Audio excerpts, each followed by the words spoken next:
Hello, everybody, and welcome back to the Khalq Collective podcast. We hope everyone has been well and taken care of the past few months as things continue to unfold globally with long-lasting ramifications. The past few months have been a reflection of exactly those developments for us as we continue to grapple with the events which catapulted the Taliban back into a formal role of governance in Afghanistan. As we try to understand why and how the Taliban are now back at the helm of political and unprecedented military power in Afghanistan, we have been reflecting on many historical and geopolitical questions ourselves. In this episode of the podcast, we will be speaking with political analyst and commentator, Mr. Wali Frozan.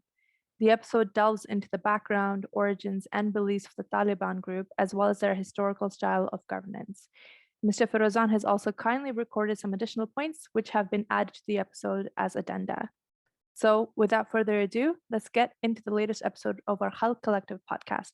We really hope you'll enjoy the session. Hello, friends and comrades. Welcome back to our podcast.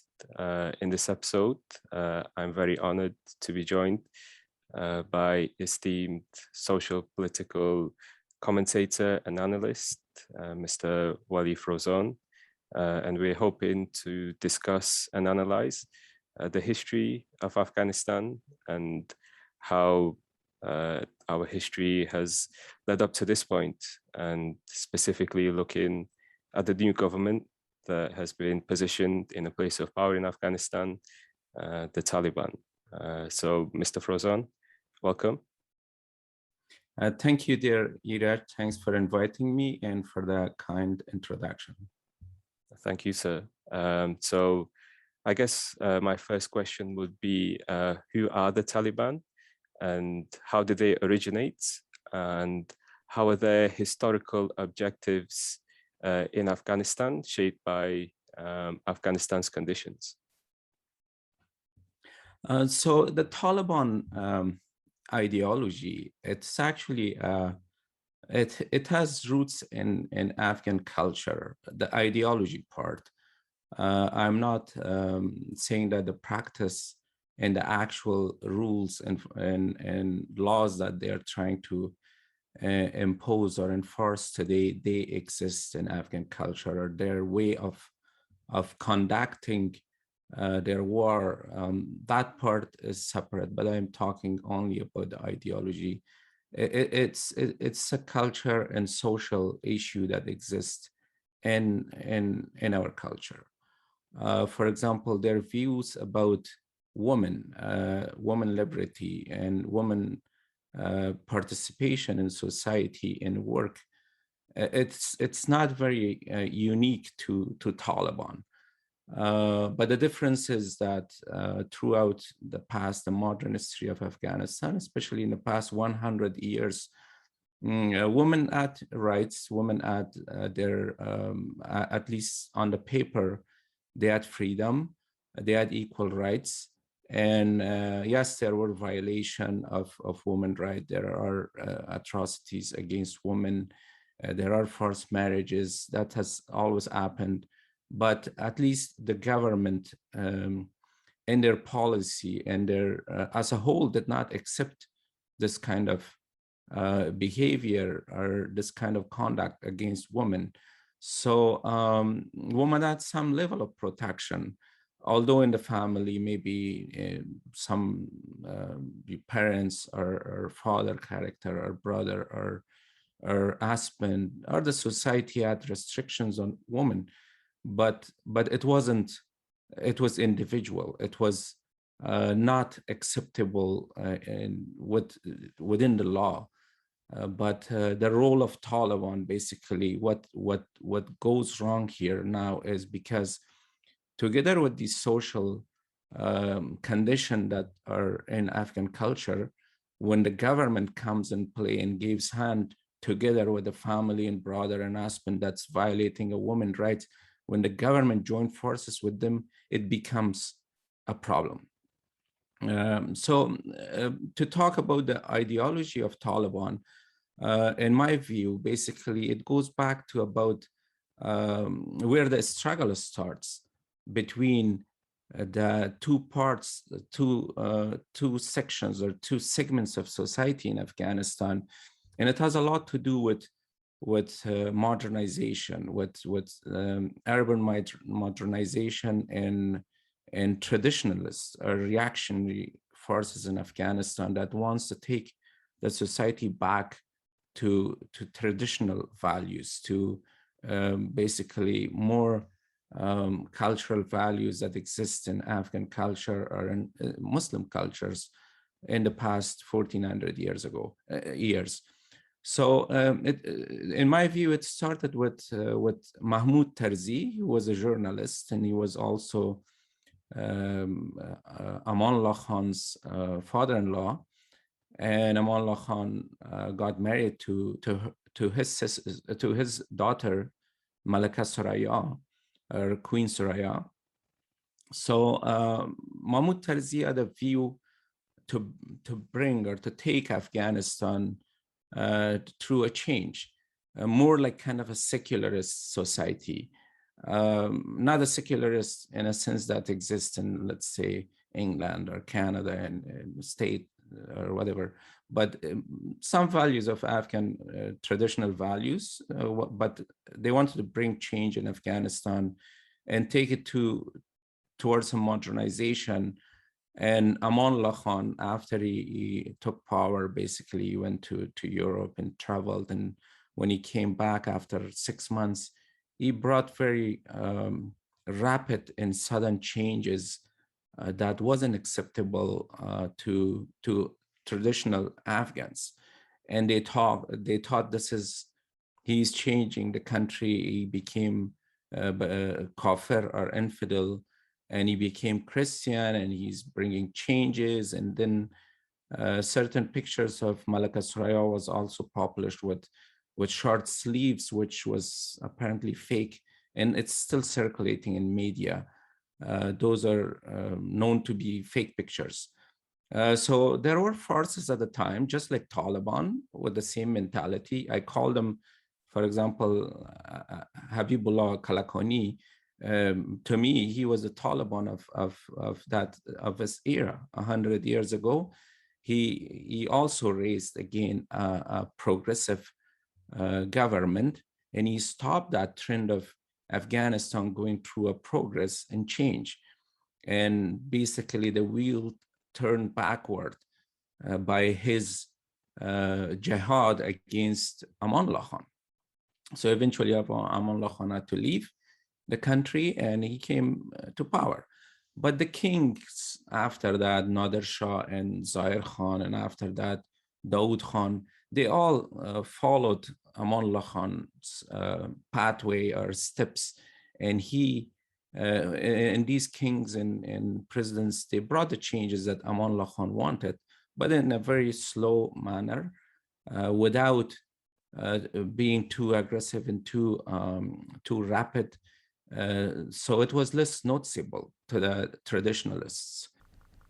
Throughout the past 100 years in Afghanistan, there is so much focus in the big cities, all the economic development, education, and government focus, foreign countries focus, foreign aid, including UN. They all focus in big cities, and the rural Afghanistan is untouched. So what happened in 60s and 70s, Afghanistan, the big cities like Kabul city, for example, it was quite modern, and it was close to kind of, you can say it was semi-European kind of a culture. But the ruler Afghanistan was untouched, and they lived in medieval times. So that by itself is the reason that when the city people wanted to bring changes, they faced resistance from villages, from small towns. But we went through also again in 1978 when the communist coup in Afghanistan in April of 1978 happened. And again, these people, just like Amanullah Khan, although with different values, Amanullah Khan was also, I mean, he wanted to bring changes and turn the country to a modern country, and also the Khalqis and Parchamis, the communists, without considering their ideas of communism, without those factors. If we leave those factors alone, their basically closeness to Russia and the idea of communism, they were also a progressive force, and they wanted to bring change to the country, and that basically again triggered a jihad, just like Abibullah Kalakoni and his group, whatever actions they took against Amanullah Khan, the Mujahideen was a repeat of the same pattern. I know there are other stuff, there were other things that was maybe more justifiable for Mujahideen to do that. And I'm not talking about those factors. I'm just talking about how my focus is how these traditional values clashes with modernization every time in Afghanistan. So I'm just focusing on these particular aspect of this this topic, not other. I'm not justifying the coup of 1978, or I'm not disqualifying the Mujahideen action. I'm just, my point is that there were progress forces in Afghanistan, and I'm trying to explain how the two parts of society that takes Afghanistan, wants to take Afghanistan towards a modern society, and then there are other segment of society that pushes back, and they try to hold on to traditional values.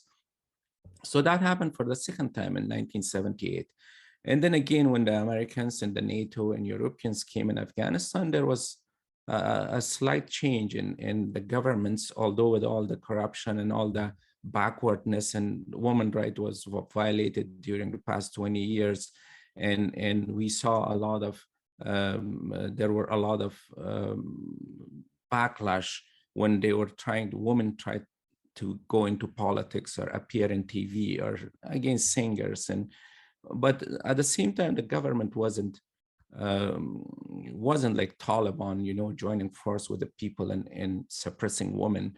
So, and there were some positive changes in the past 20 years, and the governments were kind of, in a way, we can even say a little bit secular in a way, especially the Ghani government. There were certainly some secular forces within the individuals or groups within the Ghani government that wanted to take Afghanistan through kind of a secular society. I'm not claiming that this was a secular government, but it wasn't completely based on values that Mujahideen believed or the Taliban believed. So, so they also forced, the Taliban in the past 20 years, they went to their rank and files, and they took fighters based on these values. They told their fighters that, do you want your sister to be in school, and then she will end up talking with foreigners, and then one day she will end up in TV and talk about our values and stuff. So come and join us. That was basically, if you talk to a Kandahari, this is what they tell you. So there is always a segment of society in Afghanistan that wants to bring changes and turn Afghanistan to a modern society. And then there is traditionalists like Habibullah Kalakoni 100 years ago. And then Mujahideen was also 90% of Mujahideen were from suburban Afghanistan, from small villages in outskirts of in very distance from the cities. And they were making the rank and file of Mujahideen. Yeah, there were some educated, some people from university, but even them, like for example, Burhanuddin Rabbani, Gulbuddin Hikmatyar. Burhanuddin Rabbani belongs to a very small town in Faizabad and Badakhshan, and also Hikmatyar belongs to Imam Sahib. So they were just students. They were living in Kabul University in hostel or Laylia. So they were living in there. They were not part of Afghan modern urban population. So they were the one who called for jihad. So we see this repeat of the same pattern 3 times already in Afghanistan. And I believe that it will probably happen again and again, because the 2 segments of society, they're always in a struggle. And they're trying to, every time this modern part of society, that the people educated or city people, they want to take the country towards modernization, they face jihad. They face resistance from small village people, from people who value more like traditional Afghan values and Islamic values. So that's the ideology part of Taliban that exists and has roots in Afghanistan. The other, from another angle, if we look at Taliban, is basically their connectivity and how they came to existence in a separate culture outside Afghan culture. So if we talk about how other countries, other religion, other segments of Islam religion, like Wahhabism, like Takfiri, like Salafi, Deobandi, they all had impact on how Taliban was formed. So Taliban basically after 1978, when the Russians invaded Afghanistan in 1979, a lot of people, due to bombardment and due to war, they lost their parents, and there were 3 million refugees in Peshawar and Pakistan in general, a lot of them in Peshawar and living in camps. So out of that, 3 million was actually registered refugees. And some say it was even up to like 6 million. But so let's stick with the 3 million. Out of that 3 million, there were like about 1 million of them were children. And they, some of them had no parents, some of them were very poor. And the Pakistanis took them to their madrasas. And these madrasas were formed, actually a lot of them in Khyber Pakhtunkhwa, which is the Peshawar area, the Pashtun areas of Pakistan. So these madrasas were just a few hundreds in there, but during the jihad, during the war in Afghan Soviet war, these madrasas expanded and based on some accounts, they went up to like 70,000 at the time, 70,000 madrasas in Pakistan. Not all of them large and like big size. Some of them were just like 10 students or 5 students, some of them hundreds. So one of the madrasas, which is very popular, it was in Akora Khatak in Peshawar, which is just about 20 kilometers, 20 minutes when you drive from Peshawar towards Islamabad. There is a town called Naushahar or Naushahra. Akora Khatak, it's a Deobandi madrasa, and this is called Darul Uloom Aqaniya.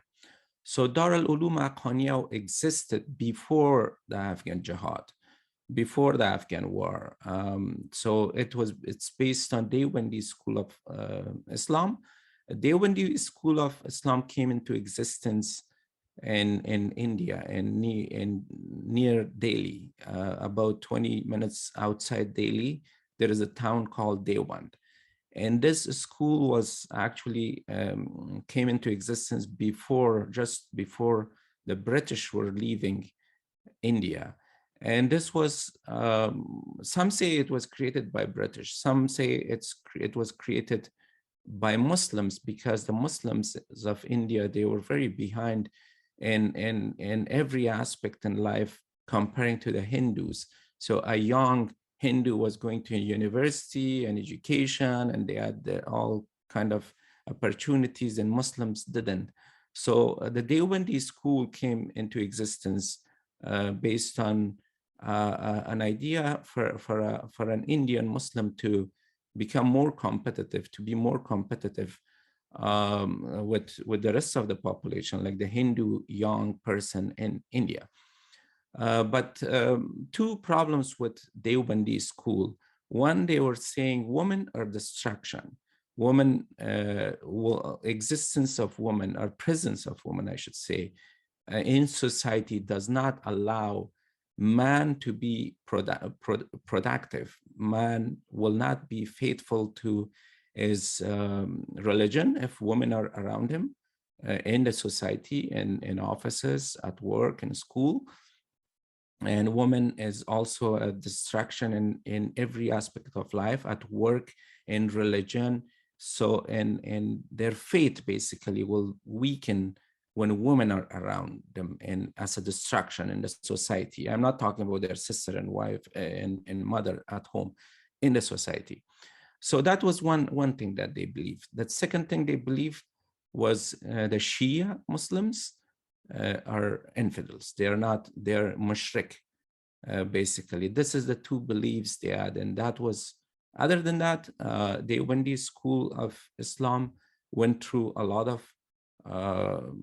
they had a lot of good things happening in India at the time. And later they had the Aligarh University. Aligarh University is a well-known university, and people from all over the world go and study there.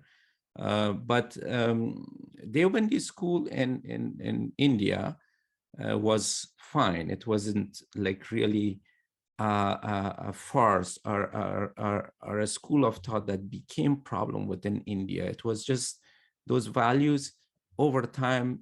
It kind of moderated itself. So it went to Karachi, to Lahore, to other cities of India.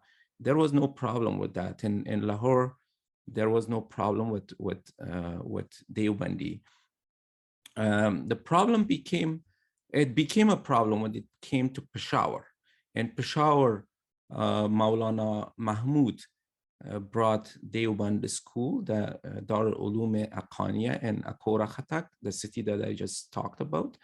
So he brought this school, and here it mixed with the traditional values of Peshawari culture here. So I don't want to basically be, in no mean I'm trying to be discriminating against anybody's ethnicity or people of Afghanistan. To me, they are all equal, and I'm actually Pashtun myself, but I admit that there are flaws in every culture. There are shortcomings in every culture, in my culture as well. So being Pashtun myself, people cannot blame me for saying that in a way. So in Pashtun culture, we call something Pashtun Wali, which is a code of conduct for Pashtuns. It has very great values. There are a lot of things that we are very proud of it, but there are certain things that, in my opinion, are problematic. For example, we value as based on Pashtun code of conduct. Forgiveness is a big thing. When somebody come to your house, even they're your enemy, you have to provide them protection. A lot of things, other code of conduct, that there are certain things that I don't want to talk about all of them, but specifically within this topic of conversation is how it was the Pashtun Wali code of conduct, how it became a problem and how it affected the Taliban ideology in their way of life and their beliefs. So the Pashtun Wali code of conduct, one of the problem it has is in really traditional Pashtun culture, and especially in the border areas of Pakistan, Afghanistan, women and men do not interact at all. So if you're a family in the border area and you have sisters and mother, Your sisters and mother, they will eat in another room and you will be eating with your dad. So even within the family, there is no interaction. So this was very appealing to in Peshawar and Akora Khatak, when the students came from the border areas of Afghanistan, these orphans, and when they went to school, they were also rejecting women, and the traditional Pashtunwali culture was also segregating women and man. It was very appealing to them. It was acceptable and actually reinforcing their view. So nobody thought about, let's change this part in those madrasas, and it became reinforced. So there were students that came from all over Afghanistan, especially from border areas, and they were in Peshawar going to these madrasas without presence of women. A lot of them didn't have a woman in their life because their mother died, their family died, their sister died, and they were just orphans. Some of them were poor students. They came to madrasas and they were seeking education because their families were very poor. They couldn't provide, and the madrasas were providing shelter, food, education, and clothes and everything. So they were staying there, and there was influence of Deoband and influence of this Pashtunwali culture in there without presence of women at all. Even people with family, they were probably going to their families maybe every 3 months or 6 months, and again in a very segregated society. So again, this idea was enforced, and then there are other elements that came into play because there were money flowing from Saudi Arabia. They were promoting Wahhabism in there. And then there were Salafis and Takfiris. They were all coming in Peshawar, some of them through CIA, some of them through ISI, some of them through Saudi Arabia. They were all brought, like people like Osama bin Laden and his group, for example. They were all brought at the same time in Peshawar, and Peshawar became a center of jihad or war against, a struggle against Soviet Union. And all of them, they were focusing on these madrasas. Women participation in society and in public, their appearance is very limited all over Afghanistan. Suppressing women's rights is quite common in especially in rural Afghanistan all over the country, but it's slightly more prominent in Pashtun areas, especially along the border areas of Pakistan, Afghanistan. So it's not to say that it's very unique to Pashtunwali culture. It's just more prominent in Pashtun culture. But the problem in Pakistan, in Peshawar specifically, there was a new culture created in Pakistan due to the Afghan-Soviet war. Jihadists came from all over the world, Salafis, Takfiris, Wahhabis, Deobandis, the Pashtun, Wali culture, all of that together, it was reinforced this idea of isolation of gender in Peshawar. It actually, this was a new culture that came into existence. The jihadi culture in Peshawar was a very unique culture that really didn't belong to Afghanistan and somewhat didn't even belong to Pakistan. So the Deobandi on its own was somewhat fine. It wasn't a big issue, and also the Pashtunwali culture on its own wasn't too bad. But when it kind of mixed with this jihadi culture that came into existence in Peshawar, together with the influence of Wahhabism, Salafi, Takfiri, and all of this together, this is where the problem came up, and then a new a new force like Taliban and groups like that came to existence, and Al-Qaeda was formed in Peshawar, and it changed the culture in the area. It changed the culture in Peshawar, it changed the culture in Afghanistan, and all of the things that's happening in the world is somewhat goes back. The terrorism, the Al-Qaeda, the Al-Shabaab,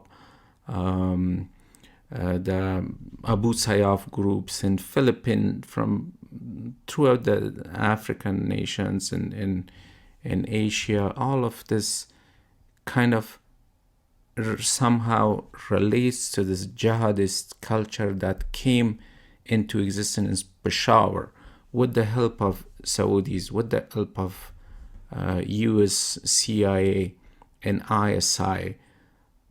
So this is not very unique to any of these cultures, but they all came together, and then a new culture, a new tradition was formed. And they had their university, there was an office of like Osama bin Laden, they had an organization called Khadamat, and they were providing all kind of services to from hospitals to schools to all kind of things. So one of the books, for example, I saw from those madrasas, because I was living in Peshawar at the time, they in their books, children were going to school in grade 2, 3, or whatever, third grade, you could see their mathematic books, and instead of saying 1 apple plus 1 apple equals 2 apple, they were saying 1 Kalashnikov plus 2 Kalashnikov becomes 3 Kalashnikov. For example, if you divide 5 bombs between 2 people, it's 10 bombs, 5 bombs each, like that. So there are examples in the book. It was like war equipment. So these madrasas will also, they were getting training, military training from ISI, through ISI, and I'll talk about those later. So this is the part that basically the Taliban idea and the way it is right now, it was formed from Deobandi school of thought, elements of Pashtunwali culture, elements of Salafi, Takfiri, and Wahhabi, all of that played a role in forming this way of thinking, that the belief that right now is being enforced all over Afghanistan wasn't formed in Afghanistan based on Afghan values or Afghan acceptable form of Islam in Afghanistan. The acceptable form of Islam in Afghanistan is, it has a lot to do with Sufism. For example, in Afghanistan, Shia and Sunni, they overlap. You go to Mazar Sharif, it's a Sunni city, but the shrine of Ali is in there. He's a leader of Shia, and all Muslims from all over Afghanistan go there for prayer in Mazar Sharif, Shia and Sunni. We didn't have a segregation between Shiism and Sunnism in Afghanistan. In Kandahar, for example, there are shrines of Shia, and we have Khanaqah. Khanaqah is the people go for zikr Friday nights, and they do zikr. Those are all Sufism. In Afghanistan, still, women go in Kabul city to Shahid Shamshira Masjid Mosque in the center of the city, and they tie a little cloth and they say, give me whatever, a fortune, money, or work, or job, or children, or a son. So these are all elements of Sufism. We don't have in Afghanistan basically a school of Afghanistan didn't go through a structured Islam like Iran, for example. They are a Shia country, and they went through a fundamental change to become a Shia power house. And the same thing with Pakistan. They separated their country based on Sunni religion, and their desire is to be a Muslim country, a separate country for Muslims of India. Same thing with Saudi Arabia. It's a Wahhabi state for the past 80 or 90 years. the kingdom is Wahhabis. But Afghanistan was overlapping. It wasn't like we didn't have that kind of a segregation, and people were all living together. So in Peshawar, this new ideas away from the culture, unlike the Mujahideen came from an educated, about 10% of Mujahideen they knew their culture, they knew their social framework in Afghanistan, they knew their history, and they just started fight against Russians. But the Taliban were not like that. Taliban were raised and brought, and these ideas were injected in their mind in Peshawar and away from the Afghan culture. To them, it was very, it wasn't acceptable. A woman go to university or work. For example, the Mujahideen, they knew in Kabul, they work with women in the same ministry and in the same office, and they were working together, and they were going to school together, universities. They had exposure basically they knew their background. The Mujahideen knew their background, but the Taliban does not know their background. What they know is basically whatever they saw in Peshawar, and when they come for jihad in the mountains of Afghanistan and just to come and fight. So that's what it is with basically the ideology and what they believe. The other elements of Taliban existence has a lot to do with Pakistan and the ISI and what Pakistan wanted in Afghanistan. So Pakistan is basically in the 60s, when they were created in the 40s, the first 20 years, they faced a lot of problems from Afghan governments at the time. For example, during the Zahir Shah kingdom, Afghanistan was the only country that didn't accept Pakistan membership in UN. Afghanistan also sent a couple of times small troops inside Bajawar agency to resolve some tribal struggle that was an internal matter for that region. But then Afghanistan felt like, this is my country, this is our country, and we're going to go and interfere in there.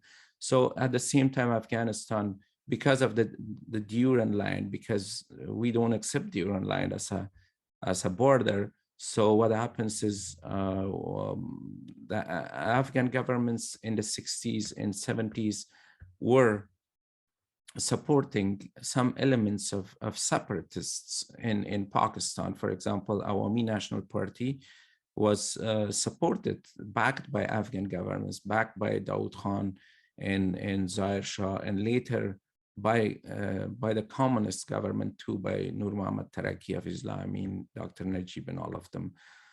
So Pakistan in 1973, during Zulfikar Ali Bhutto, decided that this struggle has to be taken inside Afghanistan. If we have an Afghanistan that's peaceful, that's progressive, that has a modern structure of government, a modern army, it's going to be a headache for us. Actually, we were supporting the Balochs too. Balochistan is an occupied land by Pakistanis, and they want their freedom. There's a fight for the past 70 years, but since they don't have a lot of foreign support, we don't hear about Balochistan a lot. But Balochistan, there is a war going, there is a fight, there is people disappearing. ISI goes and suppress them, take them away and kill them without nobody knowing. People disappear, especially journalists and human rights activists and Baloch activists. So we were supporting the Pashtuns and we were supporting the Balochs.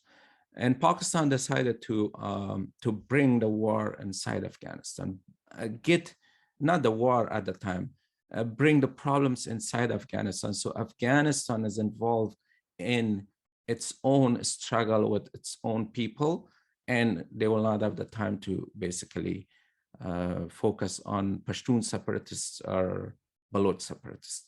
So this was Zulfikar Ali Bhutto's idea, and they were all considering that, but they didn't have the mean for that.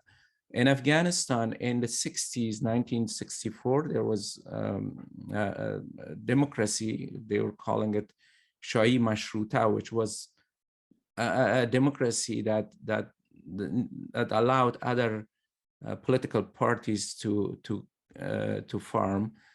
So in 1960s, there was a lot of new political parties forming in Afghanistan, especially in Kabul University. All of these students like Gulbuddin Hekmatyar, Burhanuddin Rabbani came from Badakhshan and Imam Sahib, and same like Sayyaf.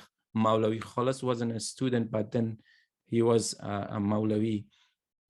Like Haqqani and them, they were not a student, but they were part of this movement. Later, we can talk about that.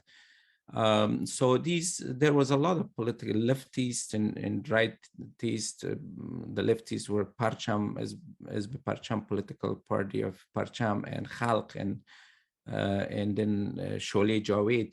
These were the leftists, and then none of these political parties, they just formed because they were political parties. These movements were student movements.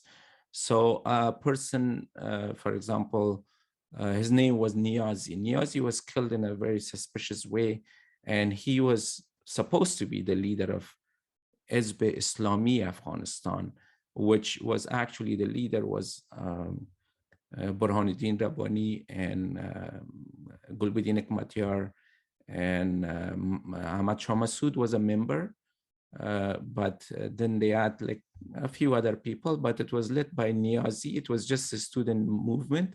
It wasn't a political party. They were getting into fights with the lefties, like Sholeh Javed with Parchamis and Khalqis. So a person was killed in University of Kabul University.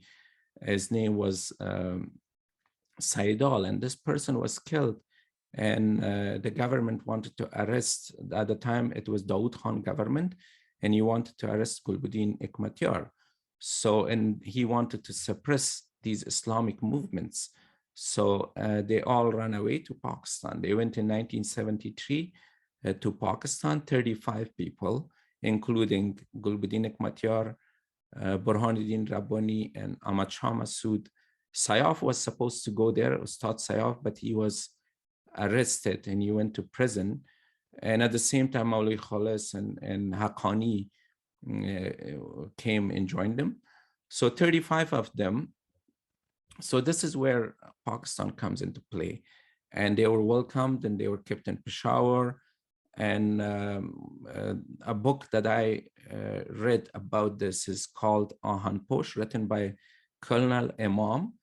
He's a Pakistani, he's originally from Punjab, and he's a Pakistani brigadier general.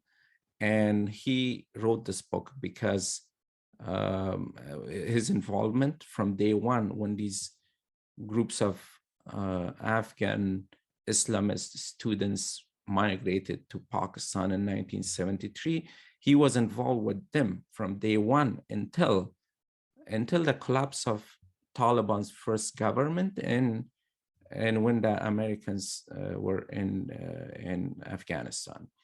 So he wrote a book. His book is called Aahan Posh. In his book, Colonel Imam says that he received a call. He was actually a commando, a special unit force officer in Pakistan Army. And he had, later on, he went to join the ISI. And he's saying that he was very talented and he was very good. Due to his talent, he was chosen to go to the States and take more courses in basically in Secret Service, and his specialty was basically how to sabotage a government from within. So this is what he's saying. He went for training in America and got training from CIA on how to sabotage a government from within, how to create a group within in another country that can destroy the whole system, the economical system, and basically destroy a country from within, so that the people become frustrated and they start fighting against their own government, things like that. So basically a sabotage training. So he's saying that he learned all of those tactics. He knew those from his training in Pakistan. So combined together as skills from special forces, from Pakistan Army, and then going through this training for becoming an ISI officer. So he was chosen for this project. And he said at the time, the Minister of Interior in Pakistan was Nasirullah Babar. Nasirullah Babar called him, and he told him that you're chosen specifically for this task to organize these 35 students that came from Kabul. And this is a golden opportunity for us to take the fight inside Afghanistan. So, he was told that this is Zulfikar Ali Bhutto's idea, and Zulfikar Ali Bhutto was the prime minister of the time in Pakistan. And Nasirullah Babar, the minister of Interior, he chose Colonel Imam. His real name is Sultan Amir Sultan, but they call him Colonel Imam because he was the Imam or the Mullah or Maulavi and within the Taliban, and they gave him the Imam name, the Imam title, but he wasn't an Imam. So Colonel Imam writes in his book that that I went and met the 35 students, including Gulbuddin Hekmatyar, Burhanuddin Rabbani, and Ahmad Shah Massoud. And I was told not to reveal your identity, that you're from ISI. We are just going to pretend that we are Pakistani government and we're trying to help them settle here. So based on his book, he's saying that within 6 months, we opened training centers for these groups. And later on, because of Dawood Khan's, Dawood Khan wanted to basically suppress the Islamic movement in Afghanistan. So about 5,000 other followers, other Islamists joined.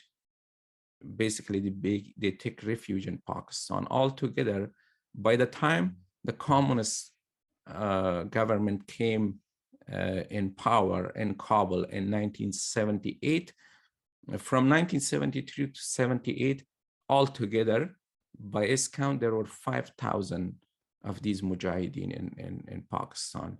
And they had camps, training camps for them, and Camp Khurasan, Camp Nasir Bagh, Camp Babo. These camps were opened during Dawood Khan time, not after the Russians came, as they claim. These camps were open to train Ahmad Shah Massoud, Burhanuddin Rabbani, and Gulbuddin Hekmatyar's supporters, followers, people who came and joined the Mujahideen, basically. So after a brief training, after about a year, 2 years, they launched them. They sent them back to Afghanistan, and during Dawood Khan time, and they were supposed to launch a coup in Afghanistan, and that was Gulbuddin Hekmatyar's job because of his influence, his contact in Ministry of Defense in Kabul. He was assigned this task to launch the coup, and at the same time, Ahmad Shah Massoud had the task of taking over Panjshir and Takhar and those areas, and then in Laghman and Behsoud and 5 areas in Afghanistan. At the same time, they launched this attack, so that in other areas they were able to basically, Ahmad Shah Massoud took over. At the time, Panjshir was only a district; it wasn't a province. It was called Wali Panjshir. Wali Panjshir was taken over by Ahmad Shah Massoud for 3 days, but Gulbuddin Hekmatyar failed to launch the coup within the defense ministry, and that coup didn't happen. So basically, the ISI plans were exposed. This political party that was formed in Rawalpindi through ISI one point that I forgot to mention, with the help of ISI and Jamaat Islami Pakistan, they formed a political party for these 35 students, which they call it Jamiat Islami. So Hizb Islami didn't exist. It was called Jamiat Islami, and the leader was Burhanuddin Rabbani, and his second in command was Gulbuddin Hekmatyar. So they went back to Pakistan, they retrieved and went back to Pakistan. And this is the point when Ahmad Shah Massoud and Gulbuddin Hekmatyar split, because the rest of them believed that Gulbuddin Hekmatyar didn't do his job, he couldn't launch the coup, and we were exposed. We took Panjshir over, we went in Laghman and fought, but they didn't, Gulbuddin Hekmatyar didn't do anything. So this is when they split, and Gulbuddin Hekmatyar forms his own political party called Hizb Islami. Although he didn't agree, a lot of people don't agree that Jamiat Islami came into existence first. But based on, I'm strictly talking about Colonel Imam book, based on his whatever his statements in the book, Jamiat Islami was formed, not Hizb Islami. So, and then Colonel Imam talks about the rest of the training. The training went on. There was actually a visit from Zulfiqar Ali Bhutto. He went to Kabul and visited Dawood, and the difference were resolved. And Colonel Imam says in his book that Zulfiqar Ali Bhutto, through the Minister of Interior, Nasirullah Babar, told them that we are stopping this campaign of training the Mujahideen because we came to certain agreement with Dawood Khan and the problems are resolved. But he admits, Colonel Imam admits, that the ISI, and especially some elements of ISI, didn't stop the training. So he said, I still had the contact with them, and we continued with helping them and training them and meeting their needs and stuff, but not openly anymore. But the official line of the government was not to support them. ISI and the Pakistani army continued to support these people. So anyways, on his book, he doesn't talk anymore about what happened in the 5 years, and he's talking about the training being continued, and they had 5,000 people that they were training, and the plan was to launch another coup or another struggle within Afghanistan, another insurgency plan to destabilize Afghanistan. So Afghanistan is not able to support the Balochs and the Pashtun separatists. And then he's talking about a golden opportunity that came in the hand of Pakistan when the Russian invaded and 3 million refugees came to Pakistan. He's saying now, instead of 5,000, we had 3 million to work with. So we had an army of 3 million to pick them and train and send back to Afghanistan to destabilize Afghanistan.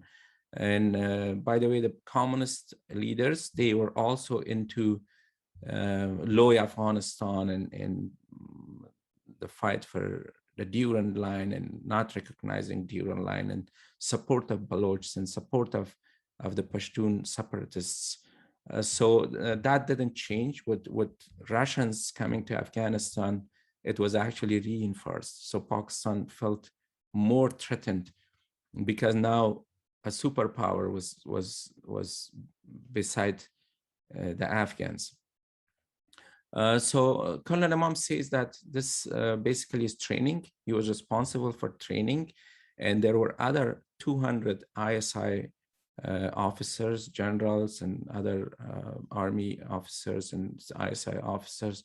They had different responsibilities, and they had, they were responsible for planning, they were responsible for accommodating or whatever other areas that the Mujahideen needed.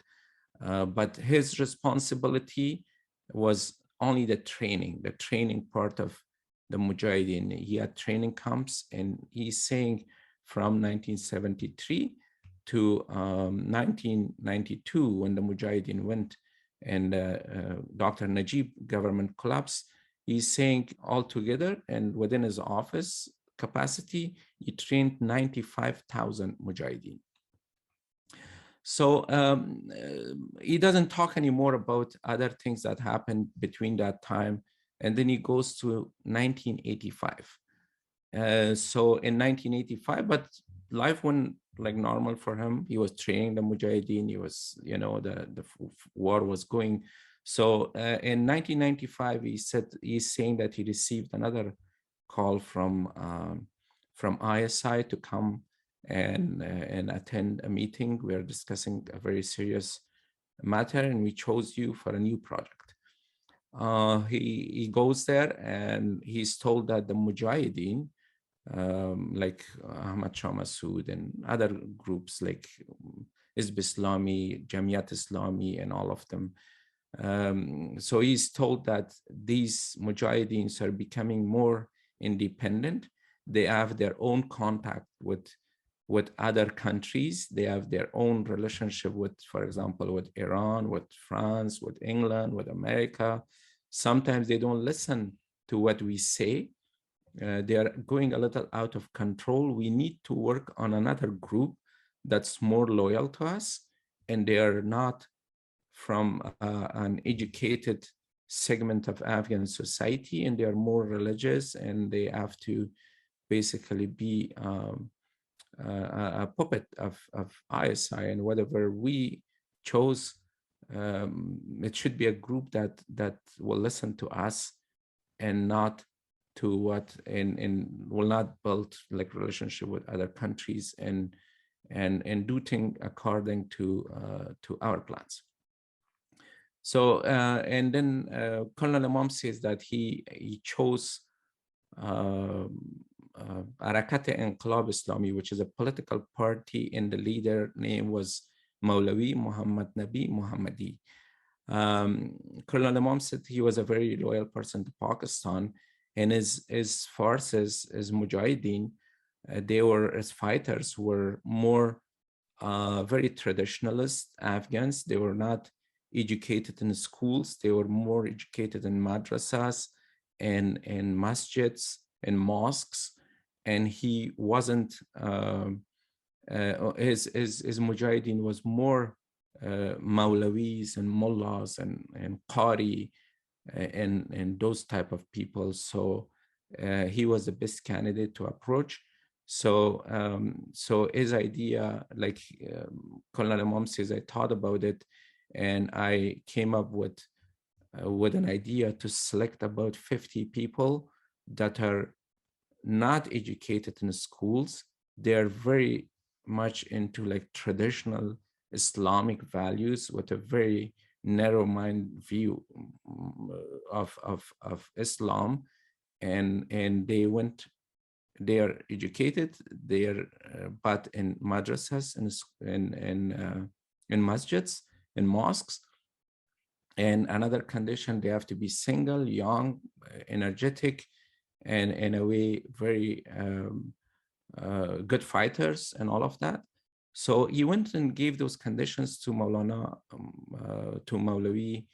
Muhammad Nabi Muhammadi. He came up with 60 names. So he chose 60 people from his political party, 60 fighters, and gave it to Colonel Imam. Colonel Imam says that I took these people and went through a training, and after about 6 months, I dropped the rest of them and I kept only 35 people.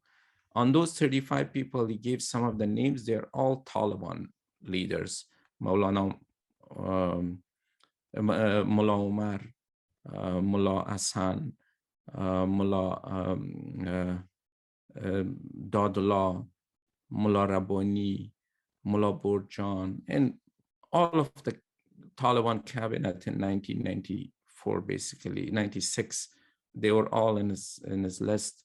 So he picked those people, and they were about 18, 19, 20 years old at the time.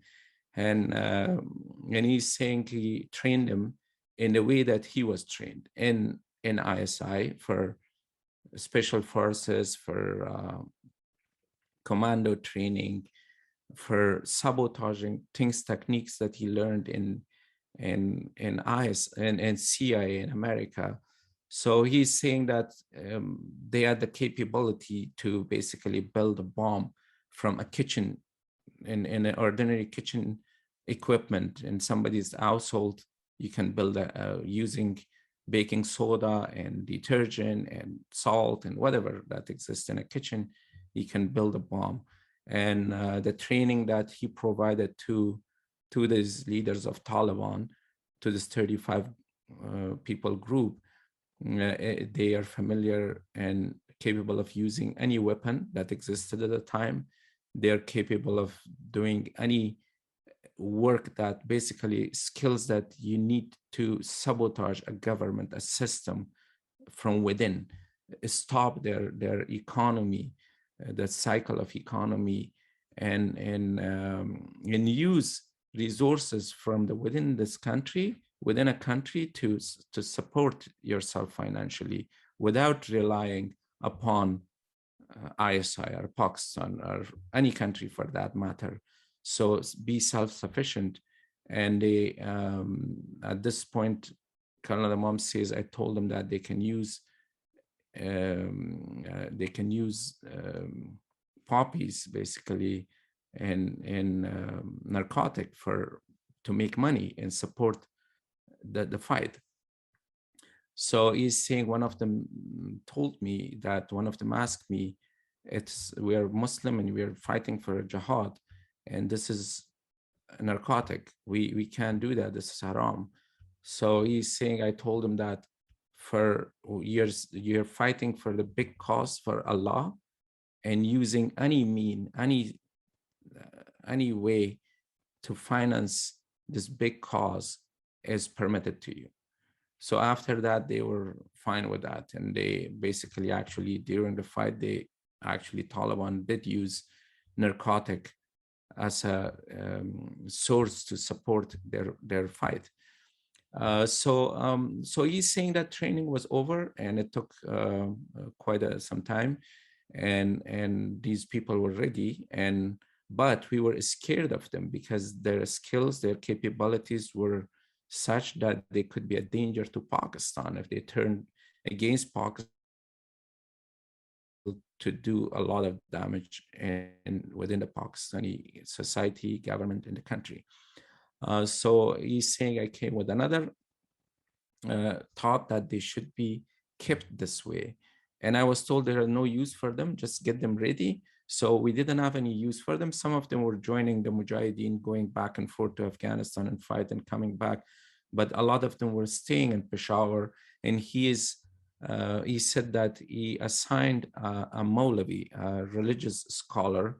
And this religious scholar duty was to keep this group of 35, their mentality very strict within the Islamic, within the traditional values. Don't allow them to read anything outside of Islam, any book or modern education or anything. So basically to keep them kind of tunnel vision towards whatever the ISI trained them and brainwashed them.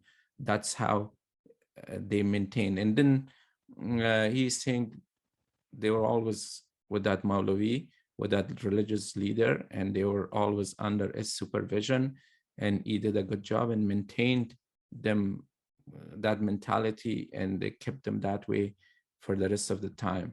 Then he doesn't talk about what happened in his job, his regular work that was training Mujahideen. It went on. And then it jumps to 1994. So in 1994, he's saying he got a call again from the ISI and was told to, there is another assignment for you. The group of 35 that you created in 1985, gather them, organize them. And this is the time when Mujahideen were fighting with each other and over Kabul, and Gulbuddin Hekmatyar was launching rockets in Kabul city, and Ahmad Shah Massoud and Burhanuddin Rabbani was in Kabul. All these different functions of Mujahideen were fighting with each other. So Colonel Imam was told that we were relying on Gulbuddin Hekmatyar to take over, because Masood and Rabbani, they were getting very close to India, and they are forming an alliance with India, and this is not something that we want. And Hekmatyar is not capable of doing bringing any change in Afghanistan. He has failed to cause a collapse of that government and take over Kabul. So bring your group of 35 into play, and we have to do something in Afghanistan using this group. So so Colonel Imam says he goes to Spin Boldak, to Chaman and Quetta in southern Pakistan, near Kandahar. And he knew that Mullah Muhammad Umar was in Naudeh in Kandahar, and he had a little madrasa, about 10 people, one room, like a little clay kind of a room, and then they were there teaching, just like the traditional suburban Afghan masjid kind of a thing. So he knew about them, and he was in contact with a bunch of that group of 35, but not with all of them. So he went to Chaman, and he pretended that he went there to teach students in Spin Boldak, teach them in masjids, teach them in mosque. At the mosques, he was pretending that he was an imam and teaching them Quran and whatever else they needed. So, but his actual job was to gather the Taliban, that group of 35, and launch an attack. So over time, he gathered them, built contact. He stayed in Spin Boldak and Chaman, those areas, for 6 months. And then eventually they went to Naudeh to see Mullah Muhammad Umar. So they met Mullah Muhammad Umar, and he's saying that there was a boy, a very good-looking young boy with green eyes, and he was always with Mullah Muhammad Umar. And then I joke with him, "Oh, you keep a child boy too? You're a mullah." And then his other friends, Mullah Muhammad Umar's friend, they jokingly told him, "Oh, why doesn't have a heart to keep a boy with him?" So that was kind of a joke between them. But anyways, so they put a plan together, and the plan was, because at the time Mujahideen were fighting with each other, and they had like these groups of different ethnic groups, different political party groups, different commanders, commandana. These people, they were all collecting money from transportation, from people. There was all the time checkpoints. The drivers, the truck drivers, they were stopped all over Afghanistan. It wasn't just unique to Kandahar, all over Afghanistan. They were collecting money from especially the goods transportation and trucking industry.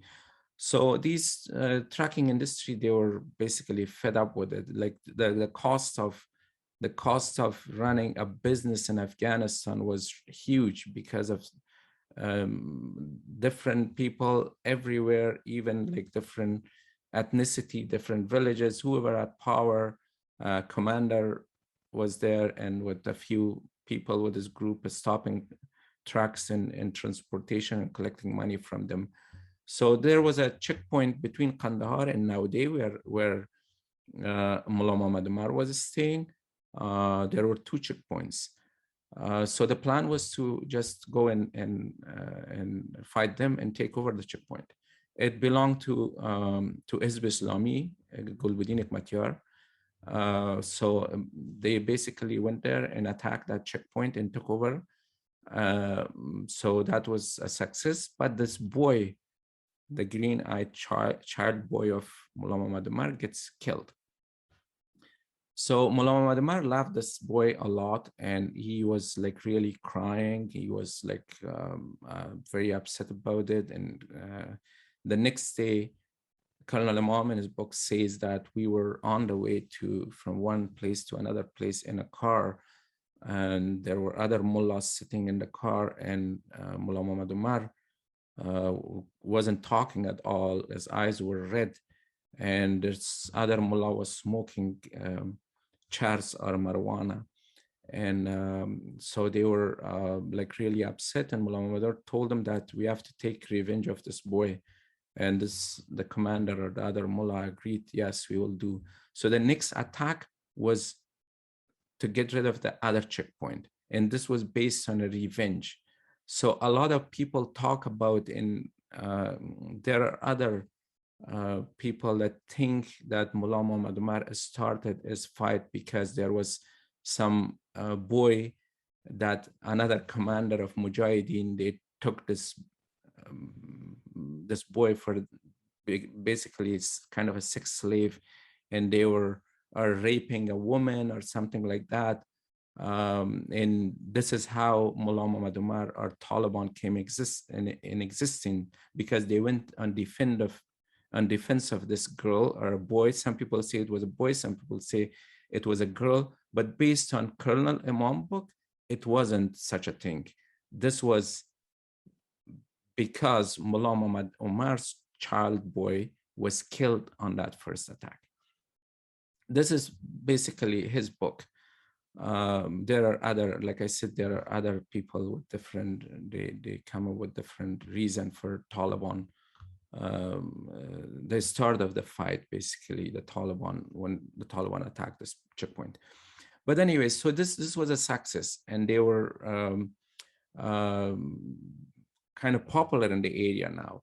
And the trucking industry, the Quetta trucking industry, they were very fed up with these checkpoints and giving money every 5 kilometers to different groups of Mujahideen. These were the first people before ISI, actually, the first people who financed Taliban. And this is based on Ahmad Rashid book, Ahmad Rashid, Taliban, Oil, and Muslim Militancy. This is based on his book. The Quetta transportation trucking industry was the first people who gave money to Taliban to clear the way between Kandahar and Spin Boldak. They told them, okay, you cleaned it between Naudé and Kandahar. Can you clean this area so we can freely move? We will give you money. And instead of giving 10 other groups of Mujahideen, we will just give you money. So, and then based on his count, they gave them at the time 200 million of Afghanis, which wasn't that much money at the time. The value of Afghan rupees was really low, the Afghani. So they gave them money, and they successfully cleared the distance between Spin Boldak and Kandahar. This was a big achievement for them. This is when they become popular. And then the ISIs in the Ministry of Interior, they were starting to trust this movement, and then actually based on Colonel Imam, he's like, we were not that powerful. We just became, luckily we became popular. There was news in BBC, and that had a lot of impact. The publicity that we got from Western media, from BBC and CNN, talking about this new group, this had more impact than what we really were. We were not powerful at all. We were just a few people. And then they attacked eventually Kandahar, and they took over Kandahar over. When they took over Kandahar, this is when he's saying that the media and everything, we became the focus of media, Western media, and the regional media, and everything. So this is when, based on Taliban book from Ahmad Rashid, he's saying there was a plan in Afghanistan to run a pipeline or a route of transportation through Jalalabad, through Torkham, through central Afghanistan, through Salang valleys in north to Middle Asia or Central Asia. But that failed. And this was a struggle to basically connect Pakistan to Central Asia. And it failed because of the war, because of the Mujahideen, because of the fight between Ahmad Shah Massoud and Gulbuddin Hekmatyar and the other. We decided to connect Spin Boldak to Islam Qala. I don't want to be wrong. Well, the border that connects Afghanistan to Turkmenistan. I'm not sure if it's called Islam Qala or something else, but I may remember the correct name. But anyways, the idea was to connect Spin Boldak to Turkmenistan. And Turkmenistan is a very resourceful country out of Tajikistan, Uzbekistan, Turkmenistan. Turkmenistan as the largest oil reserve and everything else. So their plan was basically to take over Herat, Kandahar, and Farah, those areas to connect, leave the other part of Afghanistan, just connect Pakistan to Central Asia. And they did a test run, 35 trucks from army base in Quetta. They were loaded with pharmaceutical, with medicines basically, and the plan was take them to Turkmenistan, and from Turkmenistan bring back cottons, fabrics and cottons, to build a transportation line. And it was a test run, and relying on Taliban, how they do. So the Taliban were actually took responsibility of that, and Taliban, that column of pharmaceutical goods started, but the drivers and all the personnel that was carrying, they were army officer with civilian clothes, Pakistani army officers. They were not. They were pretending that they were just truck drivers, but they were not. They were army officers. So these trucks were stopped at near a little mountain near Kandahar airport, and they were stopped by Mansour, Commandant Mansour, which is Gulbuddin Hekmatyar, Islamic commander. And apparently he is General Razak's uncle, but it's not in the book. It's my own personal information that he was General Razak's uncle as well. So these 35 trucks were stopped there, and then Pakistani army, they start to worry about what will happen to these trucks and the drivers and the army officers. So they wanted to launch. They wanted to use their own special force to rescue these trucks, but Mullah Muhammad Umar took responsibility, and that he said we are going to do it. So Mullah Muhammad Umar came with his fighters, and basically took these trucks away from Mullah Mansour, and they hang Mullah Mansour on the barrel of a tank. So this was the first time that Afghanistan see a hanging, a public hanging, and that it's very popular. It's all over the place, and people say Commander Mansour was hanged on the barrel of the tank, and that was a kind of a signature of Taliban. They did it over and over again, and they still talk about hanging people from the barrel of the tank. It's based on that story. So these checkpoints were taken away. Basically, it was contracted to Taliban. Taliban, when they're saying we got rid of pataks, they call it pataka, but these are actually checkpoints, and they got rid of it. And based on Aisha Ahmad's book, it's called Jihad and Co. She has written a book after a big study and investigation about these lawless countries like Afghanistan and Somalia and Sudan. So in all of these countries, it's the same thing. For transportation, for businessmen, it's very expensive to operate in those countries. So based on her book, she's saying that this is a business. So one group, a powerful Islamic group, typically in these countries. The businessman, the trucking industry, the trucking mafia bribed them, gave them money to get rid of the small checkpoints. So this is exactly what happened in Afghanistan. One big group, one powerful group was created to get rid of the other checkpoints, but they are also a checkpoint. Basically, they are one organization, one group that's taking money. They are still taking money from the transportation industry, from trucking mafia. So this is how Taliban, and then after that, the plan was to take Herat, because Herat was also on the way between Spin Boldak and in Turkmenistan. So their second target was Herat, and they took Herat.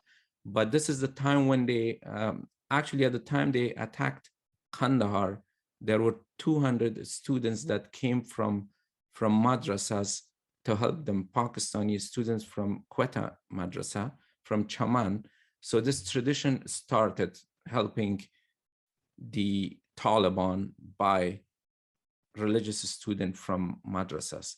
And when they attacked Herat, there were 5,000 students from madrasas from Peshawar came to help them.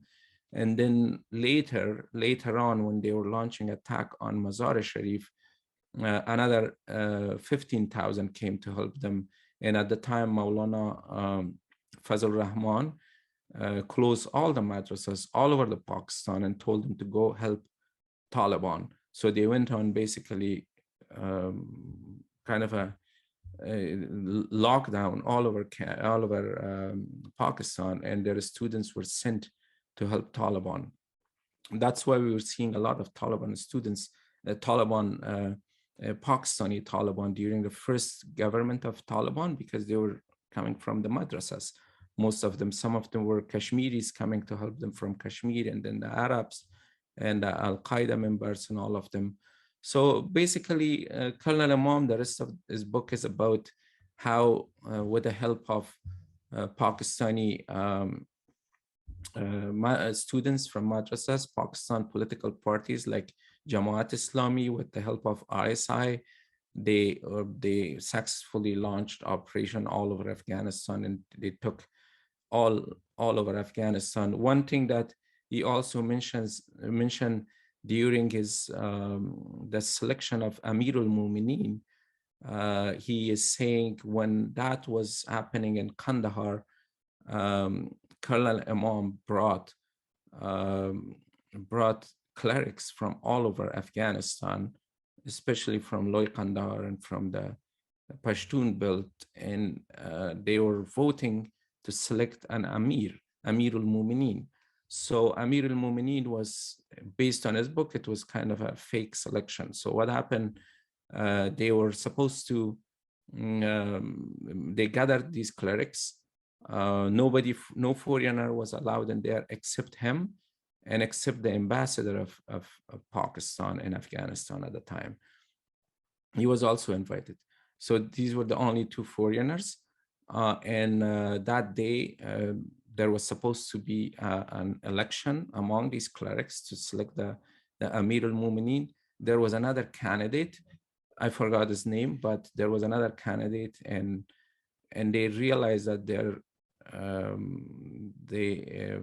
is a chance, big chance, that this other person will be selected, which he wasn't ISI man. So what Colonel Imam did that night during that selection, he went and told Mullah Omar to stop this. Just tell them there is an emergency. He has to attend the emergency. So we will set another day, we will come. So before even they started that selection of Amirul Mu'mineen, this session was stopped. And then Colonel Imam on his book says that we went and worked with a lot of the clerics and with the students, and we went to travel in madrasas and bought votes and everything. So the next time when the selection happens, one of the people were assigned a task to just a person from one of the ethnic groups, a well-known leader, basically was assigned to just say this is Amir al-Mu'minin is Mullah Muhammad Umar, and it was kind of a setup. So what happened when that night when they were selecting the Amir al-Mu'minin, during the selection, all of a sudden this person stands and says Amir al-Mu'minin Mullah Muhammad Umar, and everybody just follows him without even going through that selection properly. Just because this guy declared him before even the selection was happening, he became Amir al-Mu'minin. So this was kind of a setup. So the rest of his book basically is talking about how they helped all over Afghanistan, the ISI, the Jamaat Islami Pakistan, with the help of the students, they took over all over Afghanistan and they launched attacks. And he also talks about how they captured, for example, Jalalabad airport and then came to Kabul, took over Kabul. So at this point, I will stop and see if you have any questions for me. Basically, this is how Taliban was created and their ideology and their existence. So I'll wait for your questions. Thank you so much for that extremely extensive answer. You covered so many different bases, so many periods in time, and so many points of contention that still exist amongst Afghans, but also amongst people studying Afghanistan. You know, there's so much uncertainty and questions, and especially with regards to the Taliban. So thank you for your wonderful extensive answer. I guess a follow-up to that would be that given how when the British were conquering Afghanistan and Afghanistan waged 3 wars of independence, the first Anglo-Afghan war, the second Anglo-Afghan war, and the third. After the second one, when the British were successful and they tried to consolidate the colonial rule or de facto colonial rule of Afghanistan, what ended up happening was Britain essentially partitioning Afghanistan, taking parts of Afghanistan into British Raj or British India, which was Pakistan at the time a part of. And following that, they established the Durand line that divided British India and Afghanistan.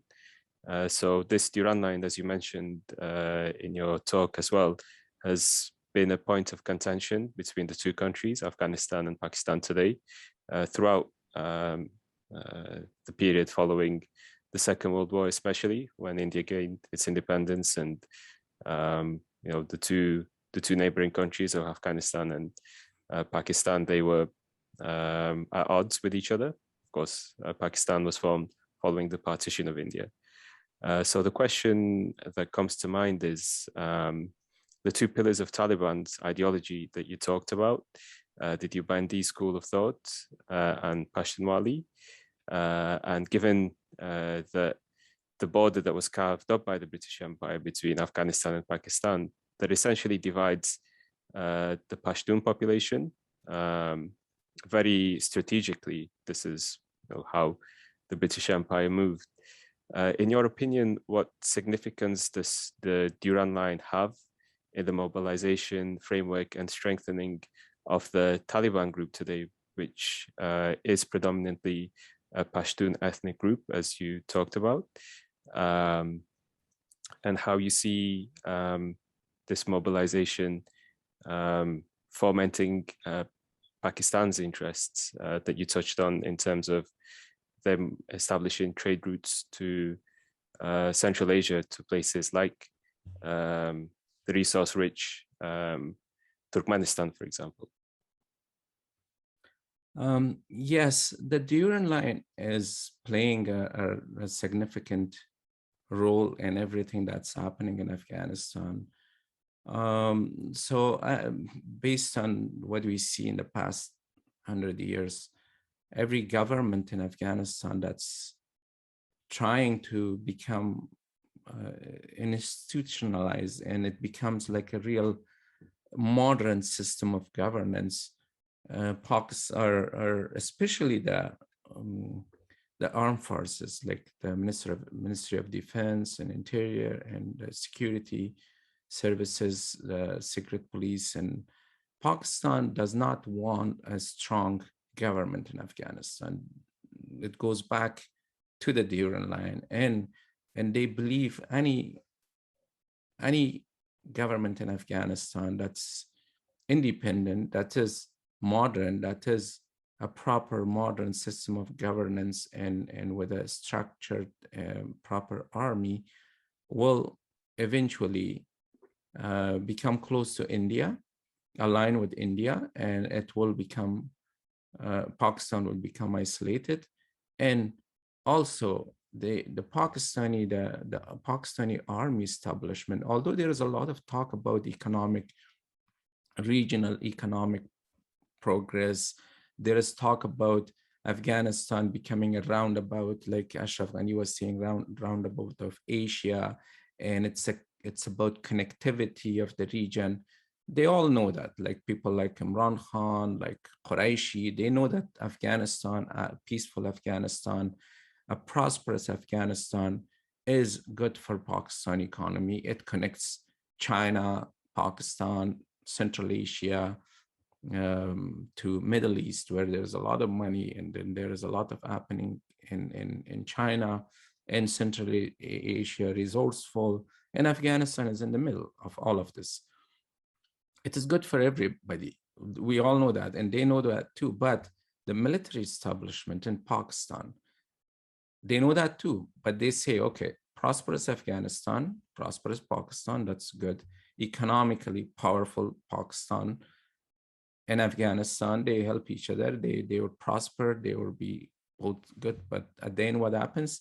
A powerful Afghanistan, a prosperous Afghanistan will support the separatists. So they are ready to pay for the lack of economic progress in Pakistan. They are willing to not connect their country to Central Asia. By other means, they are connecting it through, backdoor, like illegal trade and stuff like that. But they based on what they calculate, a prosperous Afghanistan is a headache for them in future. So they are willing to pay for that and not allow, like Pakistan is very comfortable when Afghanistan is run by militia group, by unprofessional ministers. Like, for example, the ministers we have right now in Afghanistan, Minister of Higher Education, Minister of Internal Affairs, Minister of Foreign Affairs, they are all basically rooting out these system, because they were all fighters. All they did was jihad in the past 35, 40 years. Even if they had education, first of all, they don't. Even if they have the skills, they don't have the expertise, they don't have the experience to run a ministry. And obviously that's going to damage. Pakistan is very comfortable when Afghanistan is run by this type of unprofessional jihadist militia groups without having an organized army, due to the danger that they feel. Like I said, a progressive Afghanistan and economically powerful Afghanistan, they see that as a danger, and they see that eventually aligned with India. And experience shows that every government eventually aligned with India. Ahmad Shah Massoud and Burhanuddin Rabbani, when they were in Peshawar, well, Ahmad Shah Massoud wasn't there, but I mean, Jamiat Islami was there. They were so much against India because India didn't support the Mujahideen cause at the time. They were on the Russian Soviet Union pact. And actually, it was to the point that when we were living in Peshawar at the time, if somebody, an Afghan living in India, was targeted, blamed for living in India under like basically a country, in a country that doesn't support Mujahideen and has good relationship with the communist government. So this is how bad their relationship was. But when they came to Afghanistan in power, the first country Burhanuddin Rabbani government aligned with was India. Same thing would happen from Zahir Shah time until now. And I believe even Taliban, to come back to your question, even Taliban, if they are real Afghan and they want to work for their country and they institutionalize the army and other institutions, Pakistan will feel threatened. And eventually, like in my opinion, Daesh, Khorasan, the ISIS-K is created to basically another option for Pakistan. It's created by ISI. ISI always has 2, 3 more than one player in Afghanistan. They created Jamiat Islami. After that, they created Hizb Islami. So they had 2 people to work for them. Later on, still, they were supporting Jamiat Islami and Hizb Islami, but they created, like in 1985, they created Taliban. So they always have more than one option. Taliban was created. Now there is another player, ISIS-K. ISIS-K is basically a replacement of Taliban. Now that Taliban is a government, slowly they are going to, being a Pashtun, we already hear a lot about some Taliban saying that, oh, we are going to go back to Pakistan and fight because this is a Kufr government, this is a Yazidi, Yahudi government, and they have like, you know, Fasha and whatever, they have like corruption, they are like, there is a lot going in there, immoral things, and we are going to fight in Pakistan. And some of them come in TV. For example, General Mubin, he frequently appears in TV in Afghanistan saying that this is a country that opened their borders, their ports to NATO, to Americans to bring weapon and fight us. But now they shut their border for our pomegranate and our grapes to go back to their country. They shut down the trade, but they opened for 20 years their borders and supported the invasion of America. And this is basically that mentality already exists. And some of them openly say that they don't recognize the Durand line. So over time, it will become a problem between Pakistan and Taliban, especially if the Taliban try to become a proper government in Afghanistan. And if there is an opportunity for Taliban to connect with the rest of the world, to connect, and then the trade start, and then there is like economic prosperity, and then there is investment, foreigners come and invest, and other Afghans come and invest. This is all Pakistan will feel threatened. In 2003, Pakistani says that we feel threatened because of Afghanistan had a growth in their GDP 21% at one point, and Pakistan said this was something we didn't want. This is one of the reasons they say we started supporting Taliban again. Similar with the Russians. The Russians say when we saw Afghanistan progressing so fast under the American occupation, we didn't want Afghanistan to become a good example for the other Central Asian countries. So we stopped supporting the Americans, the war against terrorism, and start supporting Taliban. Same thing with Iran. Iran didn't want Afghanistan to become an example of a progressive, independent or economically independent country, and under with the American presence in there, this would have had an impact on Iran, and the Iranians would have wanted something similar. So all of these countries joined forces to stop Afghanistan from becoming a progressive, prosperous country.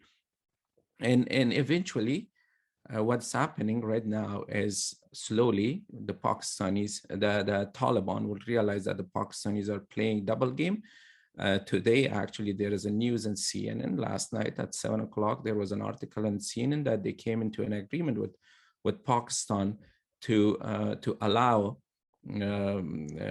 American flights directly through Pakistan going into Afghanistan for surveillance, for taking, for drone attacks and everything else. So Taliban realizes that Pakistan is playing a double role. Taliban is still, Pakistanis are still allowing the American access their skies over the horizon, as they say, to access Afghanistan. And it will become a problem. The Durand line will become a problem. The trade will become a problem, and slowly they will get closer to India, just like all the other governments has done. And ICE is a new player to replace Taliban. Wonderful. Thank you for your answer once again. And I guess, throughout your talk, I was thinking about what role the geographic position of Afghanistan plays. And, around it, you have so many superpowers. You have nuclear powers like Pakistan, like China, like Russia, like India, and also big powers like Iran. And this whole Eurasian continent, if we were to call it that, has so many different players and interests that Afghanistan is in the middle of. So every single one of them will have their own interests in Afghanistan. So given Afghanistan's geographic positioning and the fact that Afghanistan, as you mentioned earlier on in your speech, that Afghanistan has always had a rich diversity of different cultures, ethnicities, religious identities, and traditions, which have both influenced and shaped the country. How do you see the foundations and beliefs of the Taliban that you discussed, such as the Deobandi School of Religious Interpretation and their interpretation of the Pashtun Mali Code, reconciling with this reality of Afghanistan, for the Taliban to then create a governance system which will be more inclusive and respectful of the inherent diversity of the country? And to follow it up, how successful do you think this could be? And if there are any obstacles, what kind of challenges would they provide for the Taliban in the future? The Taliban are a group that's mainly, basically, they took fighters based on a few things that they were actually saying to their fighters. And some of their fighters are, one thing that we should remember, even though this is not a democratic system and they don't take vote from people, but they take, in a way, they are influenced by what their fighters want. I heard actually a couple of years, there was a program in TV1 in Afghanistan with Mr. Lashkari, and he brought Maulawi Qalamuddin. He was a minister during the first Taliban government in '94. And they were talking about, why they did what they were doing to women and to young people, and to, forcing people to go to masjid and whatever other else that Taliban were doing. So he's like, this is what our fighters wanted.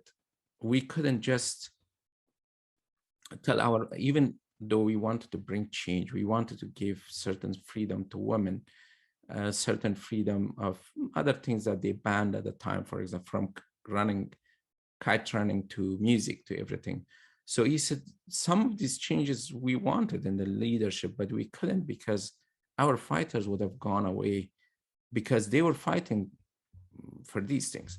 So right now, the fighters are, some of them, they believe, they came and joined them to suppress women, basically, honestly.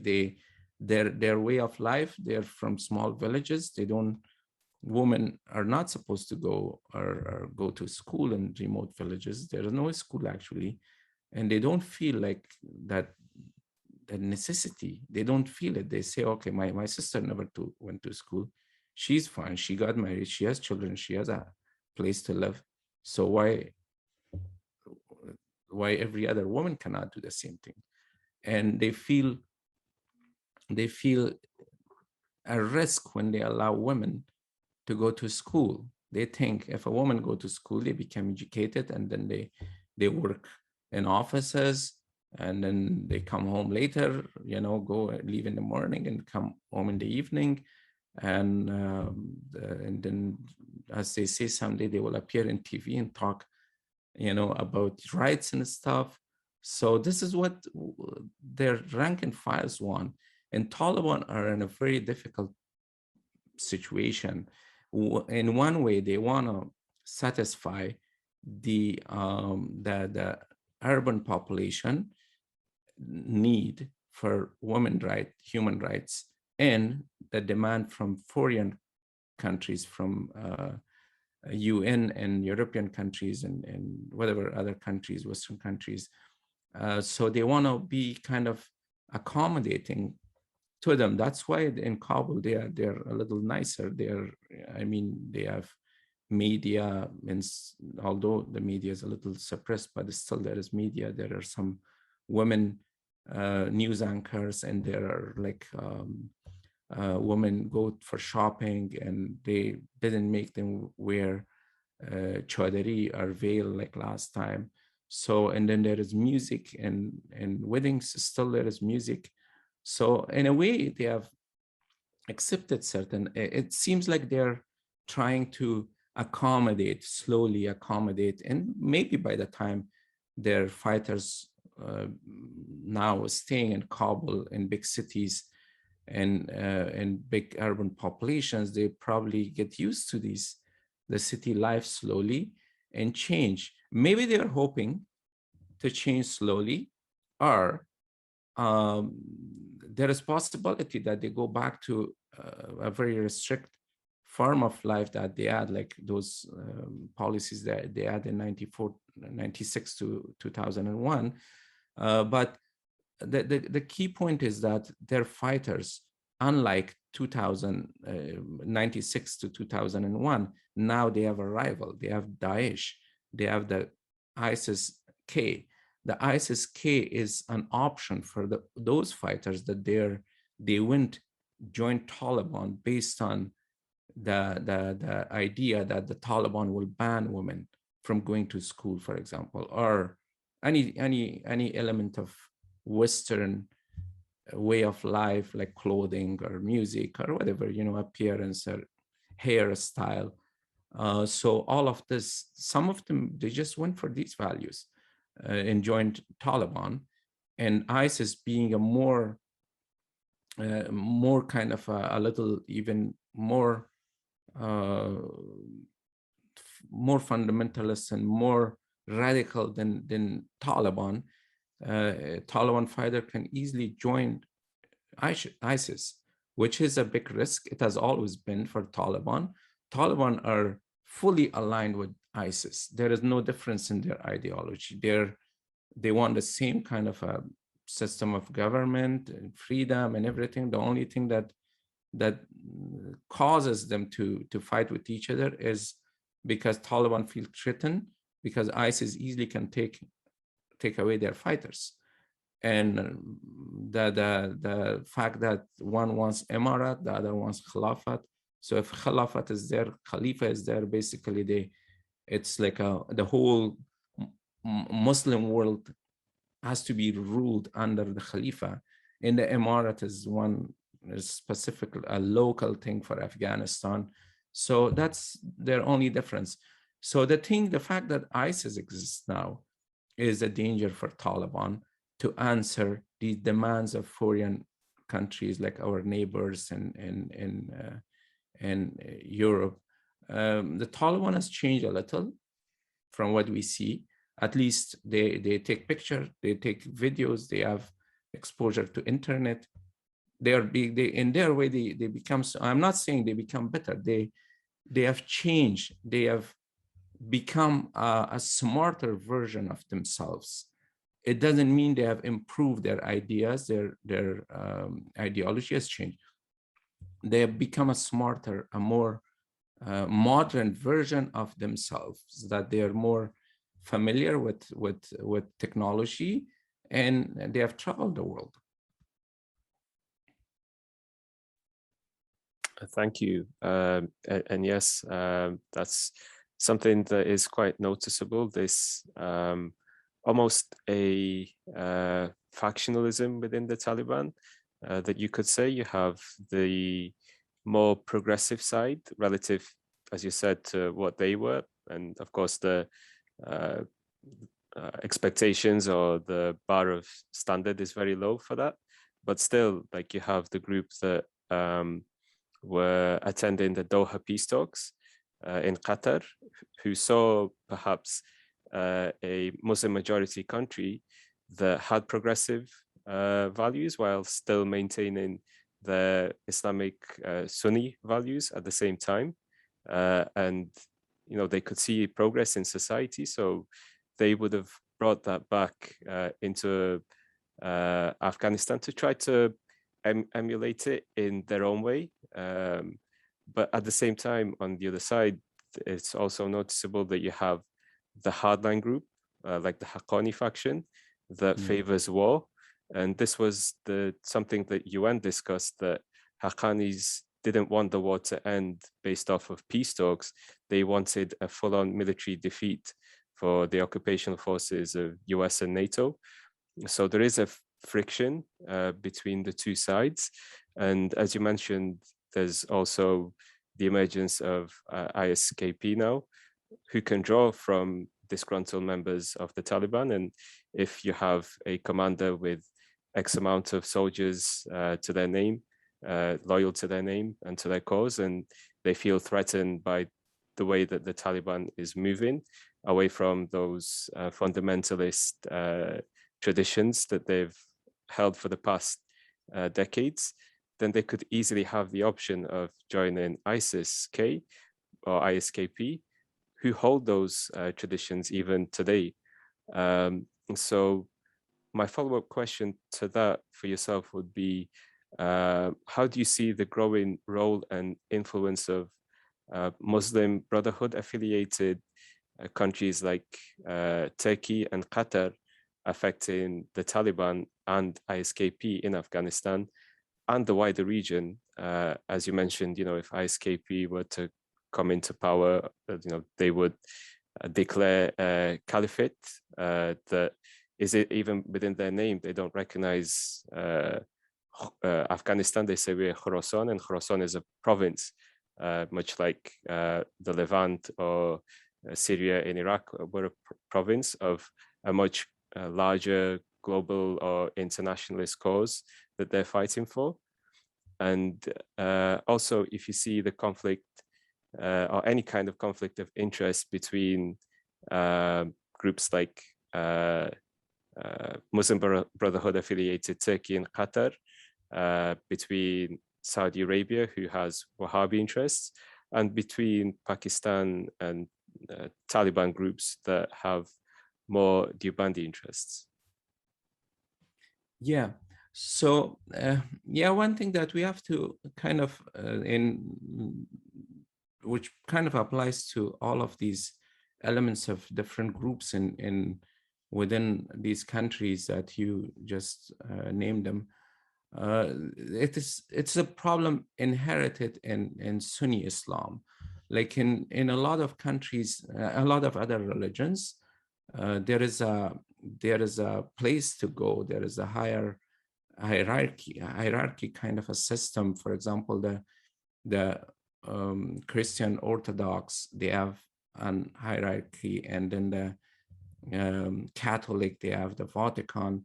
They have the final vote. Basically, they issue verdict and they issue the fatwa, and whatever conflict, whatever difference of opinion in those religion, including the Shia religion. Shia Islam is basically, they have imams, and they believe that it has to be the family of Prophet Muhammad. So Hazrat Ali becoming the first imam, and now Khomeini and Khamenei and all of them. So they have the final verdict. But the Sunni Islam, based on Hazrat Omar, they didn't believe on that. They said any Muslim, any scholar of Islam can be a leader. So it's kind of caused a problem within the Sunni Muslims. Like anybody from any corner of a masjid can call a fatwa as long as they have that knowledge of religion and the expertise. There is no, it's not like one place to go and go for the final verdict.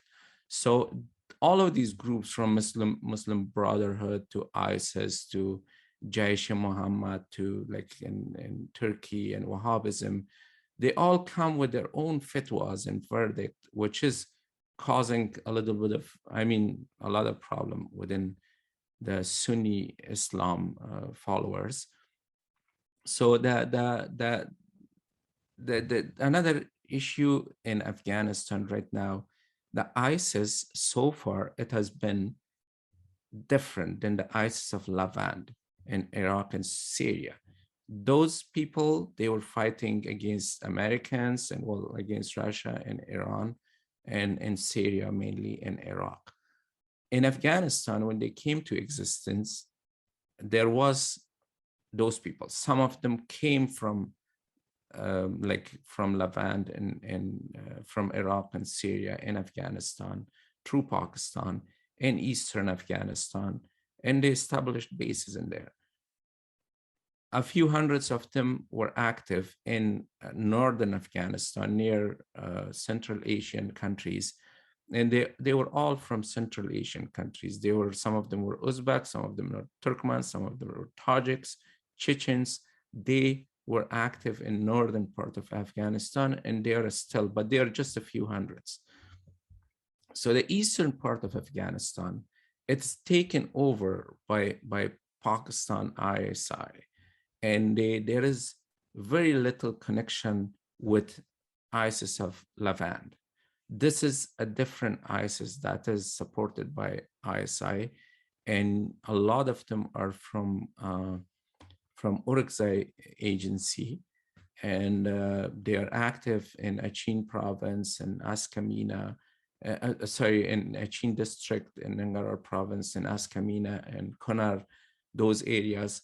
So they had strong bases, but they were basically the Americans with kind of, in a way, joint operation with Taliban and the Afghan government at the time, the Islamic Republic of Afghanistan, all of them with some sort of coordination. They got rid of them, but they have the capability to launch terrorist attack. They don't have a war front. Before they had a base and everything. Now they don't, but they don't have territory, but they are still active all over Afghanistan, and especially in eastern part of Afghanistan, in Nangarhar and Jalalabad and in Kabul. We have seen them, doing some suicide bombing and stuff. So, so my point is that this ISIS that's active in especially eastern Afghanistan, this has a lot to do with ISI, with Pakistan Central Intelligence Agency, rather than Levant and Iraq and Syria. What we see in northern Afghanistan is elements of the ISIS and a connection between Muslim Brotherhood, maybe in some ways, but all of these Islamic militant groups are coming originally from the same idea. The sources was basically Muslim Brotherhood originally. But between Al-Qaeda and these groups, there are, in certain areas, there is cooperation. In certain areas, there is not. So even before the Taliban came to power, all of these groups were working together. With Taliban being there, we never heard Taliban fighting with the Uyghurs at the time, or with these Daesh or ISIS groups in northern Afghanistan. That's unheard of. And at the same time, one other thing that proves my point, when the agreement between United States and Taliban was signed in February 29, 2020, there was a 1 week ceasefire or a reduction of violence, ISIS didn't do anything at the time. So that means Pakistan would really like this agreement. Pakistan and the Taliban, they actually loved this agreement because this was recognizing, this was bringing Pakistan in the center of Afghanistan affairs. Pakistan became again a main player in Afghanistan peace process, which wasn't a peace, it was a surrender process, but actually they were calling it peace. But anyways, it was through Pakistan. Every time Khalilzad was coming to Afghanistan, to Doha, he was traveling to Pakistan, meeting the Pakistani authorities, the army, the ISI. So they really loved it. Pakistan's ideal place to be is to become the center of decision-making about Afghanistan. They don't want Afghanistan to be, any decision about Afghanistan to be made when Pakistan is not involved. And this peace process will bring them right where they want to be, their ideal place.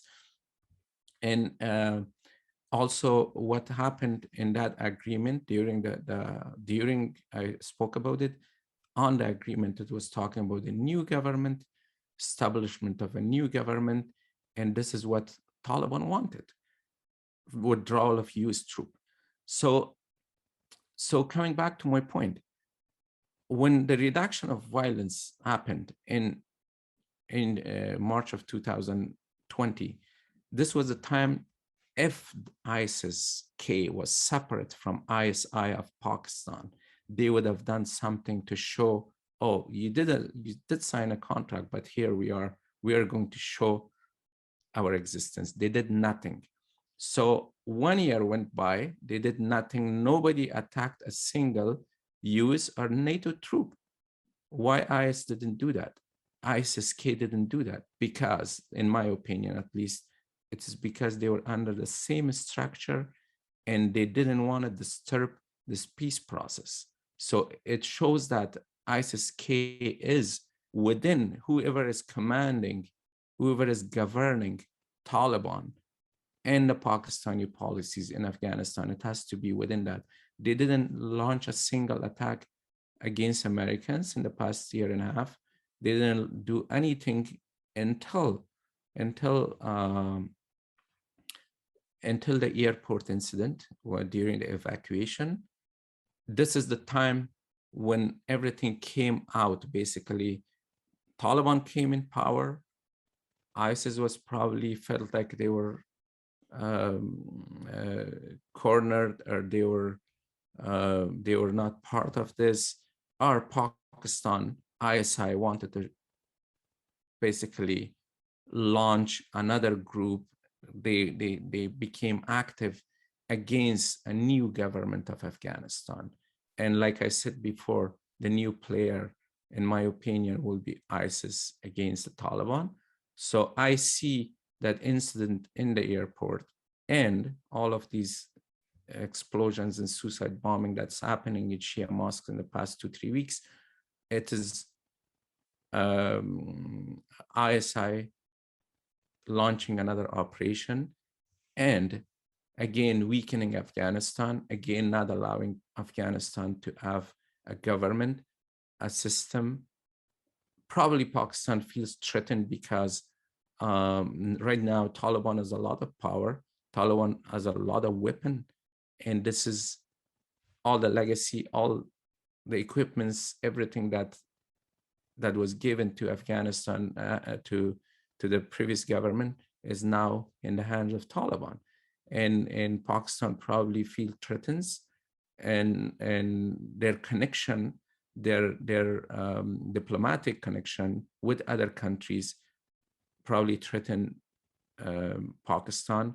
Right now, Taliban is sitting independent of Pakistan with the Americans, with the Russians. They were there, but certain travels they had to Turkey and other diplomatic relationship with other countries. And this is not something that Pakistan really likes. Pakistan wants any problem in Afghanistan to be resolved through them. Well, thank you so much. And I could personally sit here and listen to you talk about the political aspects and social aspects of Afghanistan and the region for hours, but unfortunately we are short on time. So I'll ask one last question, and I'll make the last question a more broader question, more on a global scale, because the fact that over 40 different countries occupied Afghanistan for 20 years, and then they left very hastily.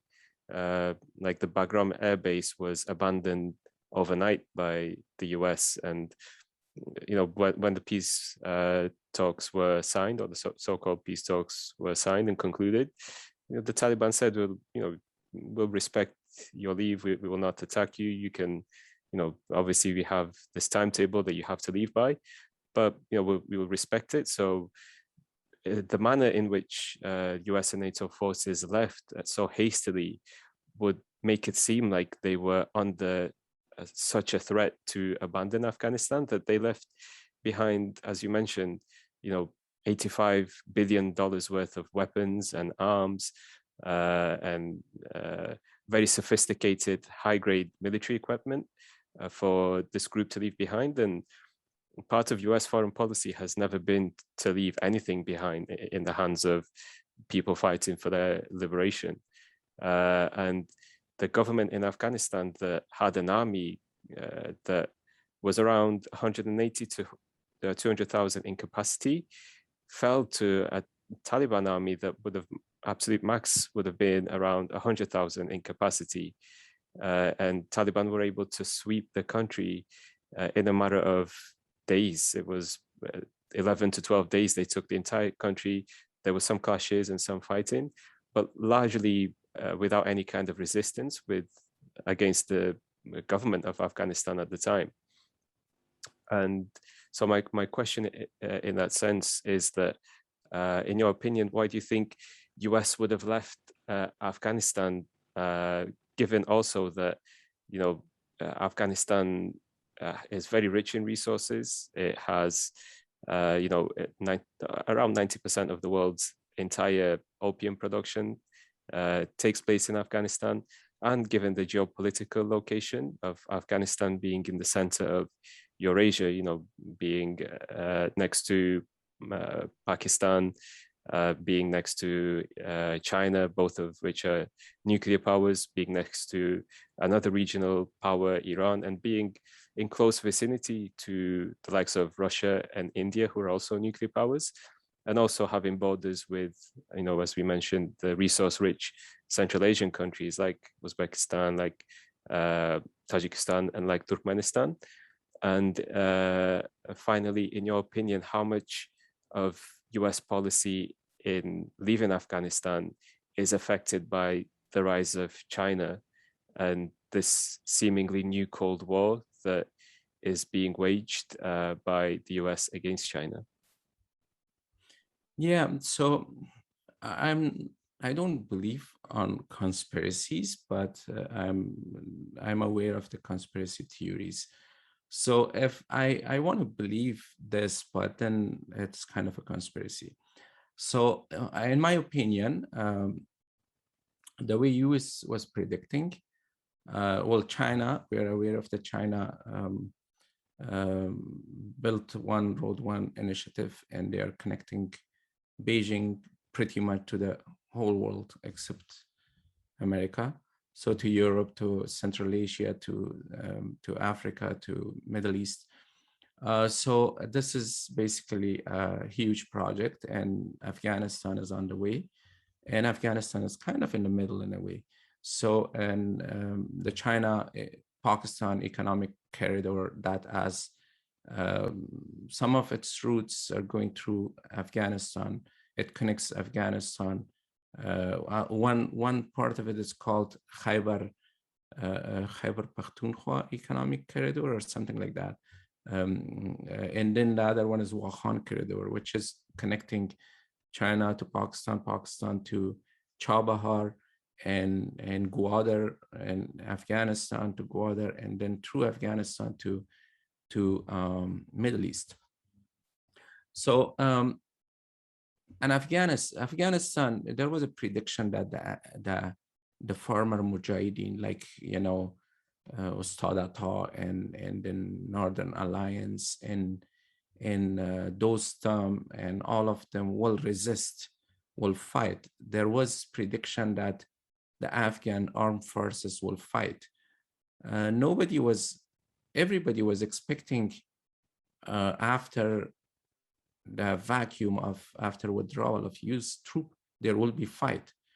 Nobody predicted a peaceful takeover of Kabul. Nobody ever thought about this. Everybody was saying there will be resistance, there will be civil war, and this is going to be turned to a regional war, and then ISIS is going to use this region due to the civil war. They are going to come from Iraq and Syria, and then the Russians will get involved in Afghanistan because of Daesh, and then even distant countries like France and all over the world. Basically, it will be the whole world will be threatened by this vacuum after the US leaves.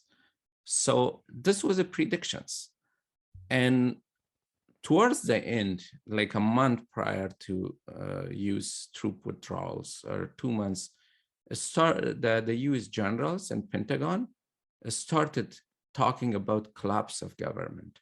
Before that, everybody was saying, no, there will be civil war.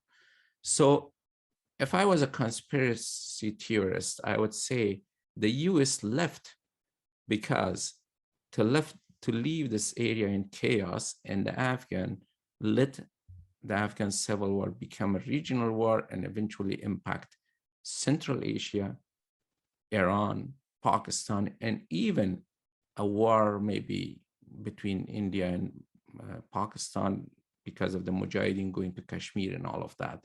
So it would have completely stopped the Belt and Road project of China. It would have totally stalled it. So this is the cheapest withdrawal from Afghanistan. Is the cheapest, the most efficient way of stopping China's economic progress. That's one way of looking at it. The other way, the reason for use troops withdrawal from such an important strategical location is because they tried a lot, and their people were getting killed here. Their soldiers were getting killed here. The Americans are in other places. They have 970 bases all over the world, but they don't get killed in those countries. And this, over time, in the past 20 years, especially in the past 11 years, they are trying to withdraw from Afghanistan. Obama came with this idea. Even towards the end of George Bush government, they reduced the troops to like about 8,500 plus the contractors and NATO forces, but the US troops were about 8,500. And then Obama didn't increase the number of troops. When he announced a troop surge, he didn't say, I'm going to change Afghanistan or win this war. He said, the goal is to bring Taliban into the discussion negotiation table. We're going to force Taliban by troop surge to bring them into negotiation table. And he announced that we are going to withdraw by the end of 2014. So they were staying for a year and a half. So the goal was to withdraw actually and bring Taliban and make them part of the Afghan political arena. And that basically failed. And then Trump came, and Trump also tried and tried to increase the number of troops by 5,000, didn't do any good. And eventually they decided to drop the Afghan government, completely isolate them and deal with Taliban, which is a result of this. In my opinion, basically, to come back to your question, the reason US withdrew from Afghanistan is because of the casualties, because of the fact that Afghanistan was a very expensive project for them, and this was changing public opinion within the United States. And United States being a democratic country, and the people vote matters.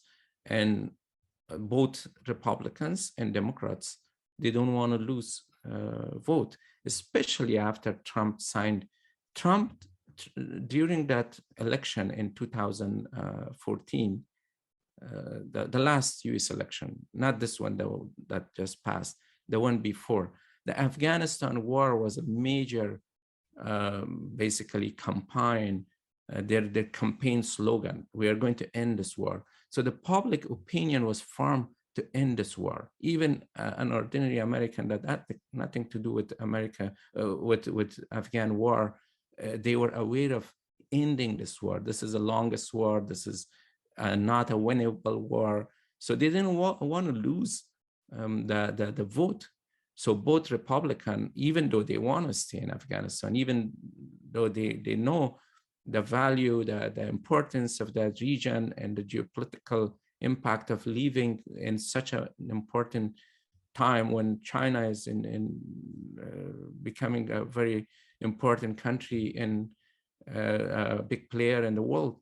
So, but at the same time, because there was a lot of work done during the past two elections about this war ending, and this public opinion was firm to end this war, and it can cause the Democrats and both the Republicans continuing this war to lose votes. And also after the signature, the signing of the agreement, Taliban-US agreement, there was no casualty at all. So if they went back to war, or if they violated the agreement in a state, the first casualty would have been a big blow in for Biden and for both Trump and Biden, because the Americans were so used to zero casualty and ending the war. That mentality was already there. So they didn't want to see any more casualty and lose. At the end of the day, it's the people vote that matters in America, not the strategic value of Afghanistan. The geopolitical value is important, but ordinary American that goes into the polls and vote, they don't look at those values. They just look at the war and the casualty and what's being talked about in the media in that day when the American, when the bodies arrived from Afghanistan. So that was a big factor in their withdrawal. Thank you, sir. And thank you once again for devoting your precious time in educating us and bringing your much needed insights into the sphere of Afghanistan, its history, the Taliban, its origins, and the interests of the different players and neighbors around Afghanistan, and how the future of Afghanistan might look, because of course Afghanistan, given its location, affects many different people, many different places. So thank you very much for that. Thank you so much for inviting me. It was a pleasure talking to you, and I'm hoping that there is some more knowledge of what, especially the background of Taliban now that they are in power, and knowing them better is very important. And my suggestion is some books that's about Afghanistan. There is a lot of problem that I think in Afghanistan is the reason for the fact that the governments are collapsing one after the other in the past 50 years. People believe in conspiracies a lot than the facts, and reading, studying very well-known books in Afghanistan would help understand instead of believing conspiracies. And my suggestion is to read. I strongly recommend reading Aahan Posh. That's a book written in Urdu, actually, and there's a translation in Pashto. Unfortunately, there is no translation in English. And then there is a book from Ahmad Rashid, Taliban book. And then there are certain books from, if you want to know the Russian prospect of Afghanistan, there are other books, the KGBs of Afghanistan, Inside Soviet Union, Invasion of Kabul. 1978, and also the Jihad and Co. There is a lot of books that gives you really good understanding of Afghanistan, and that will basically people will, when you have knowledge of something, when you have like in-depth study of something, you don't believe in conspiracies anymore. And in my opinion, what we see in Afghanistan, especially in Facebook and other networks, it has a lot to do with conspiracy than the real knowledge. So I'm hoping that my interview help some understanding of the real facts rather than the conspiracies. And thank you so much for giving me this opportunity to talk and express my opinions.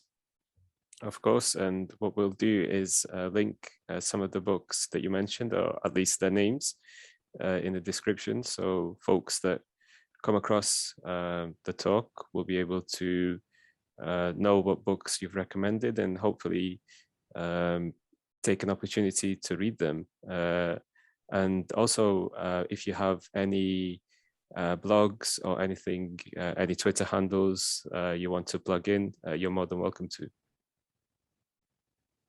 Sure. Yeah, I have a blog. It's called Progressive Afghanistan. I post my articles, and I also have a YouTube channel. It's my name, Wali Frozan. That's my YouTube channel, and I have, of course, Facebook page that's also under my own name. But I post my videos, all of them in my YouTube channel, and I post my articles and in my blog, Progressive Afghanistan. Amazing. We'll be sure to link those as well in the descriptions where we can. And once again, thank you so much for your time and for your knowledge, sir. Thank you. Thank you very much.